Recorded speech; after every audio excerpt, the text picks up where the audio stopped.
ጉድ ፈላ። የብሩክ ፍቅረኛ ለብሩክ መጥሪያ መጣች። አሳስረዋለሁ አለች። ጉድ ነው ነገሩ። ወዴት እየተሄደ ነው እንግዲህ? ሀይሜ ተቆጣች፣ ከፋት። በብሩክ የመጣ በኔ መጣ አለቻት። አሰላሙ አለይኩም ወራህመቱላሂ ወበረካቱ። ውድ የተከበራችሁ የቻናል ቤተሰቦች በያላችሁበት የአላህ እዝነት ረህመት ከእናንተ ጋር ይሁን እያልኩ ዛሬ ደግሞ ከች ብያለሁ ማለት ነው። ዛሬ ደግሞ የመጣሁት እንግዲህ በሀይሜና በብሩኬ እንዲሁም የብሩክ ፍቅረኛ ለብሩክ መጥሪያ መጣች። ብሩክን እስር ቤት ልታስገባው ነው። ምክንያቱም የብሩክ ፍቅረኛ ሀይሜ አንቺ ነሽ ምክንያቱ፣ አንቺ ጋር ሲሆን ወደ እኔ አልመጣም። ስለዚህ ራቂ ብለሽ ስላልሰማሽ መጥሪያ አምጥቻለሁ አለቻት። ሀይሜ አግብተሽዋል ወይስ አላገባሽውም የሚል ጥያቄ አቀረበችላት። ይህ ሁሉ ምክንያት አንቺ ነሽ። እኔ እኮ ልጄ የተሸከምኩልሽ የብሩክ ነው። ስለዚህ አንቺ ከብሩክ ራቂና ብሩክ ወደ እኔ ይምጣ እያለቻት ነው። በነገራችን ላይ ሀይሜ ደግሞ ብሩክ እኔ ጋር ነው፣ ወደ የትም አይሄድም። ስለዚህ መራቅ ካለብሽ ራስሽ ራቂ። ይሄንን መጥሪያ ደግሞ እቀደዋለሁ ነው ያለቻት። ልጅቱ ደግሞ ቅደዡና ሳይሻለሁ ብላት እንግዲህ ሀይሜና ይኸው ነው ስሟ ተፋጠጡ። ነገሩ ወዴት እየቀጠለ ነው ማለት ነው። ብሩክ ምንድን ነው አሁን ላይ እንግዲህ ብሩክ በነገራችን ላይ ሀይሜና ብሩክ አንድ ላይ ሆናችሁ ነገሩን ተስማምታችሁ ልጅቱን ወደ ውጭ ማስወጣት ትችላላችሁ የሚል ነው ማለት ነው። እና በጣም የሚገርመው የሚያሳዝነው ነገር ደግሞ ማለት ነው እንግዲህ ለብሩክ መጥሪያ ማምጣት ማለት ግድ አግባኝ ግድ የኔ ሆነ ነው እኮ ይሄ ልጅ ያንተ ነውና በቃ በግድ ትዳር መጣ። ጉድ እኮ ነው። ይገርማል። ሀይሜ ደግሞ እኔና ብሩኬ መራራቅ አለብን እያለች ነው። ምክንያቱም እኔና ብሩኬ አንድ ላይ ከሆንን እኔ እንድርቀውን ብፈልግ እሱ ሊርቀኝ አልቻለም። እኔና እሱ ብንወልድ ልጅ ቢኖረን ቤተሰብም ደስተኛ ነው የሚሆነው። ግን ደግሞ አሁን ላይ ይሄ ችግር እያለ እኔ ወደ ብሩክ መቅረብ አያስፈልገኝም እያለች እንግዲህ ራሷንም እየወቀሰች ትገኛለች። ሀይሜ አሁን ላይ መጥሪያ ሲመጣባት እንግዲህ መጥሪያውን አንቺ አድርሺ ተብላ ተሰጥታለች። ምክንያቱም ብሩክ ልጅቱ ጋር ያው ስለተጣላ ይመስለኛል። ሀይሜ ደግሞ ራስሽ ስጪኝ ምን አገባኝ ብላ መልስ ሰጥታታለች። ግን ወዴት ነው ነገሩ? ወዴት እየተሄደም እንደሆነ አናውቅምና ከዛም አልፎ ተርፎ እንግዲህ አሁን ላይ የሚገርመው ነገር የሀይሜና የብሩክ ነገር ጉዳይ ወዴት ነው? ጉድ ዘንድሮ አለ ጉድ ነው። እዚህ አብርሽና ሩታ፣ ከዛ ደግሞ ብሩክና ሀይሜ። ወይ ዘንድሮ ድራማው እኮ አብድ ያልተቻለም። ለማንኛውም እንግዲህ ሀይሜ ያው ከብሩክ ጎን ቁመሽ ልጅቱን ማሸነፍ አለባችሁ፣ ጨዋታውን ተጫዋች እላለሁ ማለት ነው። ልጅቱም ደግሞ መጥሪያውና አምጥቶ ወይኔ ጋ ይኖራል አንቺም ከህይወታችን ውጭ እያለች እንግዲህ ሀይሜን ጧት በናታ እየነዘነዘቻን ነው። ማንኛቸው ያሸንፋሉ?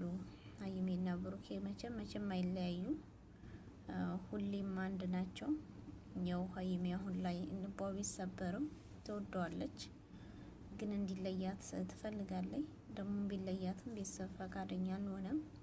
ፈቃደኛ የቤሱም የሷን ቤተሰቦች ብሩክ እንደሚዋደዱ የብሩክም ሀይሜን ይወዷታል። የሀይሜን ቤተሰቦች ደግሞ እንደምታዩት እንግዲህ ጋሼ ራሱ መጥቶ ልጁ ራሱ ያንተ ሆኖ ቢወለድ ችግር የለውም ብሎ ነው የተቀበለው ማለት ነው። ይህን እንግዲህ የሚያሳይ መጽናናት አለ። ምክንያቱም ይህ ነገር ያንተ ልጅ ቢሆን እንኳን ስህተት ስለሆነ ስህተት ይታረማል ነው ያለው። እንግዲህ ሀይሜ እንደዚህ ስላት ደግሞ ያው አባቷ እንደዚህ ብሎ ሲል በጣም አዝናለች ማለት ነው። እንግዲህ ነገሩ ወዴት እንደምትሄድም አብረን የምናይ ይሆናል ማለት ነው። እሺ ከዛ አልፎ ተርፎ ምንድን ነው ነገሩ? ወዴት ነው? ወዴት እየተሄደ ነው? እና ውዶችዬ ዛሬ ላይ እንግዲህ የምናየው አንዳንዴ እንዲህ ነው ህይወት፣ ፈተና ናት። ለአንዱ ሜዳ ለአንዱም ዳገት ብትሆንም እንግዲህ አብረን ሁሉንም የምናይ ይሆናል። ሀይሚና ብሩኬ ደግሞ ያው መቼም እንደማይነጣጠሉ ምናቅ ነው ምናቅናን ማለት ነው። ውድ ነው ነገሩ። ወዴት ነው? ወዴት እየተሄደ ነው? እና ውዶቼ እውነት ድራማ ነው ይሄ ነገር ወይስ እውነተኛ? እንደው ብሩክ ተሳስቶ ከዚህ ከልጅ አስረግዞ ነው የሚባለው ነገር ይሄንን ነገር ሰርቷል የሚለው ደግሞ ለእኛም ጥያቄ ይሆንብናል ማለት ነው። ሁሌም ጥያቄ ነው እንግዲህ ሀይሚና ብሩክ መቼም አይለያዩም እያልን ማርዘዝ ነው። ያው እነሱ የሚሰሩትን እንጂ እኛ እውነት ማን እንትን ይሆን የምናውቀው ጉዳይ የለንም ማለት ነው። የምናየው ነገር የለም። እነሱ ሀይሚም ባለፈው እንደዛ አልቅሳለች፣ ብሩክም ልጁ የኔ ይሁን አይሁን እያለ ተጠራጥሯል። በዛ ላይ ደግሞ የልጁ አባት መጣ፣ የልጅቱ ፍቅረኛ መጣ። ስንት እየተወራ ነው እንግዲህ የምናየው ሁሉ። ሀይሚም ግራ ገብቷታል ነገሩ ሁሉ ማለት ነው። በጣም ግራም ያስገባል እንጂ በጣም ግራ ያስገባል ሁሉ ነገር ማለት ነው። እና ወዴት ነው እየተሄደም እንደሆነ የምናውቀው ጉዳይ አይደለም። እስኪ ነገሩ ኒንጃ አንዳንዴ ህይወት ፈተናም ናት፣ የትግል መድረክ ናት። ትንሽም ከበድ ይላል ማለት ነው። ለማንኛውም እንግዲህ ሁሉንም ያስተካክለው እንላለን። ሀይሜና ብሩኬም እንግዲህ ሀይሜ ወደ ብሩኬ ቁመሽ ልጅቱን ያው ልጁም እስከሚወለድ ድረስ እንትን ብለሽ መጠበቅ አለ። ያው እንግዲህ እችም ልጅ በግድ ትዳር ወደ እኔ ይምጣ ሀይሜ ውጪ እያለቻት ነው። ብሩኬ ደግሞ ሀይሜን አይተውም። ልጅቱንም ያው ሊጎዳት አይችልም። የእሱን ልጅ ተሸክም ያለው እያለች እሱ ደግሞ እኔ ከማልወደው ሰው ጋር አልኖርም እያለ ተያይዘዋል። እንግዲህ ወዴት ነው ነገሩ? ወዴት እየተሻገረም እንደሆነ አናቅም ማለት ነው። ለማንኛውም በቀጣይ ደግሞ እንግዲህ ምን ይዛ እንደምትመጣ ይች ልጅ አናውቅም እና አስታራቂ ምንም ባይም እንግዲህ ወዴት እንደሚሄዱ የምናውቀው ነገር የለም። ስለዚህ ሀይሚ የማታልቅሽ፣ ብሩክም ተጎድቷል። የሁላቸውም ልብ እንግዲህ አሁን ላይ የተሰባበረ ሆኗል። የሚጠግን ነገር እስከሚመጣ መጠበቅ ነው። የብሩክ ልጅ ወይ እስከሚወለድ እና ይጠግናቸው ይሁን ሁላቸውን ጉድ ነው ዘንድሮ እና በጣም ያሳዝናል አንዳንዴ ማለት ነው። አሁን ብሩክ እና ሀይሜ የተለያዩ ማለት ተጣሉ። ብሩክ ሀይሜን አስቀምጦ ከሌላ ልጅ አለው። ጉድ ነው። ሀይሜ አሁን ይሄን ነገር ሀይሜ ብታደርገው እንዴት ነው ብሩክ ይቀበለዋል? ከሌላ ወንድ ጋር ተጋድማ እንዴት ይሄን ነገር ብትሰራ እና ፍርድ በራሴ ነው ማለት ነው። ሀይሜም ነገሩ ከብዷት ነው እንላይ ብላ የወሰነችው። ብሩክም ደግሞ እኔ ባልሰራው ስራ ወንጀለኛ አልሆንም እያለ ነው።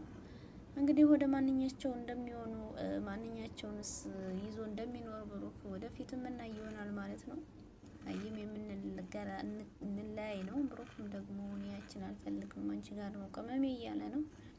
ቅመም ሆነ ማጣፈጫም እንግዲህ አሁን ላይ ቅመሙ ተበላሽቶ ተሰባብሯል ማለት ነው። ለማንኛውም ወንዶችዬ ቪዲዮውን ላይክ ሸር እያደረጋችሁ ቤተሰብ አድርጉኝ ይላለሁኝ። አላህ ሱብሃነሁ ወተዓላ ወጥቶ ከመቅረት ሁሉ ይጠብቃችሁ። ከዛም አልፎ ደግሞ ለወንድማችን ማስተራብነት ለሌሎችም ለታመሙት ዱዓና ጸሎታችሁ አይለየን። ሰላም ለሀገራችን ኢትዮጵያ፣ ሰላሟን የድሮውን ኢትዮጵያ ይመልስልን። በቃ ሀገራችን ላይ ሄደን የምንኖር አላህ ያድርገን። ከሰው ሀገር ያውጣን። የኑሮ ውድነትን ያንስቶ የድሮ ኢትዮጵያን የሚመልስልን እናያርገን እያልኩ ውድ ሀገሬ ልጆች በያላችሁበት ሰላማችሁ ብዝዝት ትርፍርፍ ይበል። የቤተሰብን ክፉ በስደት ናችሁም እንዳሰሙ ስደት በቃም ብለን ደግሞ ወደ ሀገራችን የምንመለስበት አላህ ያርገን እያልኩ እዚሁ እሰናበታለሁኝ። ቪዲዮውን ላይክ አድርጉ፣ ሸር አድርጉልን፣ እንተባበር። ሁሌም ስንተባበር ስንተዳደግ ደስ ይላልና ማለት ነው። እወዳችኋለሁ ሀባይቦቼ። መልካም ጊዜ፣ መልካሙን ሁሉ ለእናንተ ይሁን። አላህ ደግሞ ይጠብቀን፣ ኸይሩን ያሰማን። በሚዲያ የሚመጣው እንግዲህ ብዙ ነገር አለ፣ መጋጨት፣ መሳለጥ እና ጥሩ ዜናውን የምንሰማ አላህ ያድርገን እላችኋለሁ ውዶችዬ። ከተንኮለኛ ከሸረኛ ሁሉ አላህ ይጠብቀን፣ ሸረኛንም ተንኮለኛንም ያዝልን ነው። ባይ ባይ። ለማንኛውም